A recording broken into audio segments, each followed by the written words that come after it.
न्यायालयीन कोठडीत सोमनाथ सूर्यवंशीचा गंभीर दुखापतीमुळे मृत्यू, शवविच्छेदन अहवालात नमूद. पोस्टमॉर्टम अहवालात सोमनाथ सूर्यवंशीचा मृत्यू पोलिसांच्या मारहाणीत झाल्याच्या इंजुरीमुळे पोलीस अधीक्षक आणि निरीक्षकावर अजूनही कारवाई का नाही? जितेंद्र आव्हाडांचा परभणी प्रकरणावर सवाल. सोमनाथ सूर्यवंशीच्या शरीरावर अनेक जखमा असल्याचं त्याच्या शवविच्छेदन अहवालात समोर आलं. त्याच्यासाठी आम्ही न्यायाची लढाई लढणार, प्रकाश आंबेडकरांची एक्स पोस्ट.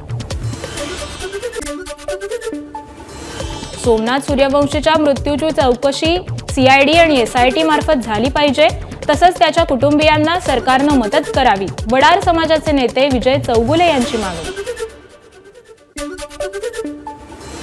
परभणीत सोमनाथ सूर्यवंशी यांच्यावर अंत्यसंस्कार. सोमनाथ यांच्या कुटुंबियांसह प्रकाश आंबेडकर देखील होते उपस्थित.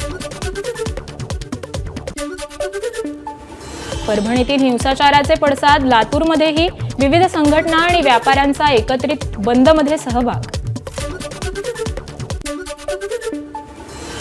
परभणीतील घटनेच्या निषेधार्थ शहापूर तालुक्यात बंद. शहापूर तालुक्यातील कसारामध्ये मोर्चा काढून घटनेचा निषेध.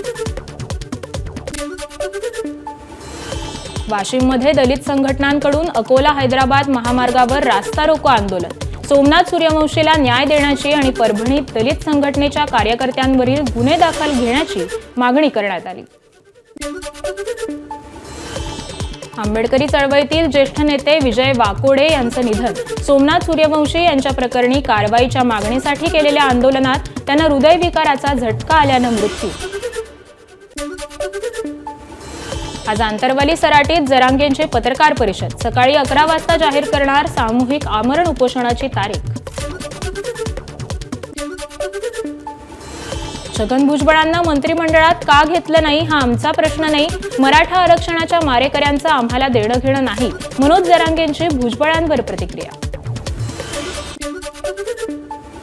मंत्रिमंडळात स्थान नसल्यानं छगन भुजबळ नाराज. हिवाळी अधिवेशन सोडून भुजबळ नाशिकला.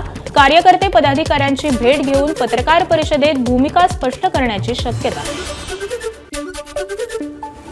मंत्रिमंडळातून का काढलं माहीत नाही, मात्र राज्यसभेवर जाऊन मतदारसंघातील मतदारांची प्रतारणा करू शकत नाही. छगन भुजबळांची प्रतिक्रिया.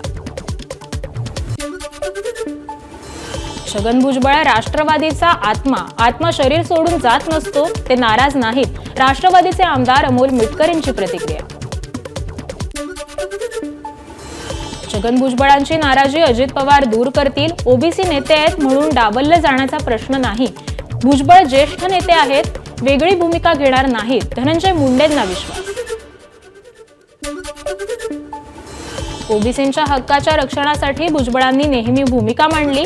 त्यासाठी त्यांना टीकेचं धनी व्हावं लागलं. त्यामुळे जर भुजबळांवर अन्याय होत असेल तर हे दुर्दैवी. बबनराव तायवाड यांचं वक्तव्य. ओबीसींचा आवाज बनलेल्या नेत्यांना मंत्रिमंडळातून का डावललं जातंय? छगन भुजबळ आणि गोपीचंद पडळकरांना मंत्रिमंडळात स्थान न मिळाल्यानं ओबीसी नेते लक्ष्मण हाकेंचा सवाल.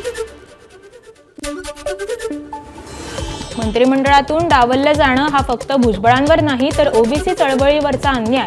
विजय वडेट्टीवारांची प्रतिक्रिया. मंत्रिमंडळात कोणाला घ्यायचं आणि कोणाला नाही हा मुख्यमंत्र्यांचा निर्णय.